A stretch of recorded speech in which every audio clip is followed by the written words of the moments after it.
Ani. This is Kenny Pheasant again with our show Undying. This one is another one, species, but these are going to be on wild animals. Okay, this is, I wanted to take, a few minutes to show you the words that we have for the wild animals. Somebody asked me, what's the word for animal? I said, what kind? They said, well, what do you mean? I said, well, there's wild animals and there are domestic animals. Which do you mean? So for wild animal, we say wesi, wesiuk for wild animals. Okay. The next video I'm going to show you is about farm animals or domestic animals. We have a different word for those. Anyways, let's get going here. Now, this one, I just found out that a bat is considered an animal. Even though it has wings, but it doesn't have a beak. It's got teeth, just like an animal. So we consider it as an animal. I was told even some countries consider a bat as a rodent. So our word for a bat, Pushkwanaji. Bats, Pushkwanaji uk. Okay? For bats. Oh, you probably know this word though. Okay? The word for a bear, makwa. Okay? For the plural, makwak. Plenty of these around. And they're I should tell you some legends about the bear, makwa, and why it's called that, and the mystery of the bear, and different things like that. I'll do that one of these times. Now, a beaver, a mick ook for plural, a mick and a mick for the plural. Caribou, okay, a dick ook for the plural, for the caribou. All right, this little tiny animal, sometimes it's a nuisance, but it's got to live, okay? We call this animal a gonksen, okay? A little chipmunk, gonksen. Okay, I've heard another word, guingons is another one I heard before, okay? But I heard it when I was growing up, gongse. Now,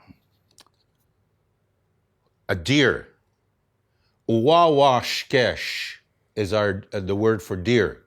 Wawashkesh uk for the plural. Now, the female of the deer, kwe wawashkesh. So we say the female and then the type of female it is, okay? A fawn, okay? We have our own separate word for a fawn, okay? Gdigak ons for the fawn. Gdigak ons uk for plural of the fawn. Oh, there's green there. Might not show up, that's good. Now, the male, okay, of the deer, okay? The word is yabe wawashkesh. Plural, yabe wawashkesh uk. That's the male, the bucks. All right. Now, some people have this as their last name. There's an elder that comes to my class, and that's his last name is Fisher, but we call him Ojik. That's the word for Fisher, Ojik. Ojik ok for the plural. And this elder, when we started calling him that, when he changed his license plates, that's what's on it, is his traditional name, Ojik. That's what is on his license plates. Another, okay, word, wagosh. Okay, wagoshuk for the plural. One thing about these animals, like you'll see them, you'll never see more than one as a picture. Okay, they're very seclusive. Okay, only when they're little like this, that's when you get them in a. I found that out the hard way when I was trying to do some visuals of these animals. Okay, so wagosh, wagshuk. Here's another one. The lynx. Okay, the lynx is bijou. Okay, for the plural, again, they're little. Bijou-uk. Okay.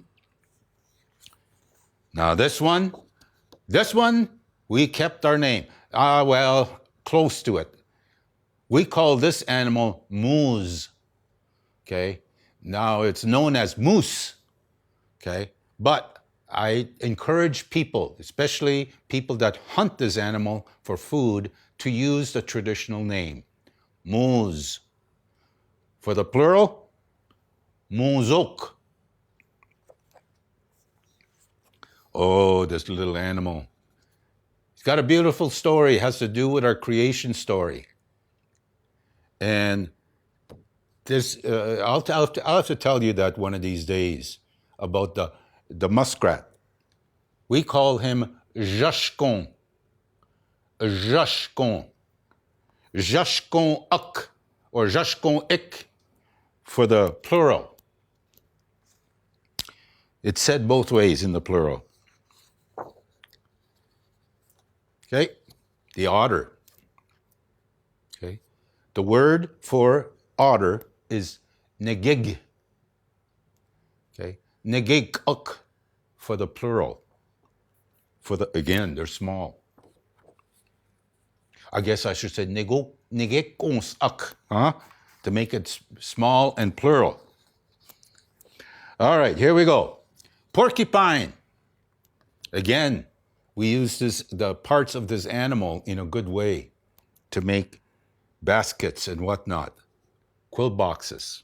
Okay, the word for a porcupine, agog. Okay, agoguk for the plural. Okay, agoguk. For the rabbit, we say wabos. Plural, wabozok. I'm almost done here. Okay. Raccoon. Esbun. Esbunuk. I've heard other areas they say esban. Esbanuk. So they put a little more nasal sound in it. It's okay. It's the same animal. All right. Oh, I did another video about this animal. Okay. I have a really good relationship with the stories of this wonderful animal. Okay. Some people think, it's a nasty old animal. No, it's not. It's a beautiful animal. It saved my life. Jagog is the word. Jagog. Jagaguk for the plural. Jagaguk. For the weasel, okay, we gave it its name because of how it travels. You know how it travels through the snow? It slides, okay, so it's laying down. So that's what we called it. Shingosen, okay, that's the word for a weasel. Shingosen-uk for the plural. Again, they're small. All right, we're almost done here. This is the last one. The word for a wolf. Ma'ingan. Wolves, ma'inganuk. And my dad explained the meaning of ma'ingan just a few days before he actually passed into the spirit world, spending some time with him. And I asked him, I says, what do you think, why do we call this animal ma'ingad? And he says, well, it goes back to when it was just man and wolf, when they were together. And ma'i, that first part, ma'i, means to be close by or near. Okay, and that's what the wolf was meant to be in the first place, to be with us, the Anishinaabe people. And we have the same identical lifestyle as the wolf, and the wolf has the same lifestyle as we do. The wolf was almost killed off entirely here in North America at one time. Almost the same way. Okay, they have a clan system. So do we. Okay, so my dad explained that probably 2 weeks, 3 weeks before he passed away. He explained that to me, and there was other language teachers there. So I think of him, my dad, whenever I do the teaching of Ma'ingan. Well, that's the show on wild animals, species of wild animals. So I hope you enjoyed it. I hope you learned something. Keep in touch. Kenny Pheasant signing off. Miigwech kabasin do yek mino. Wingezik sana.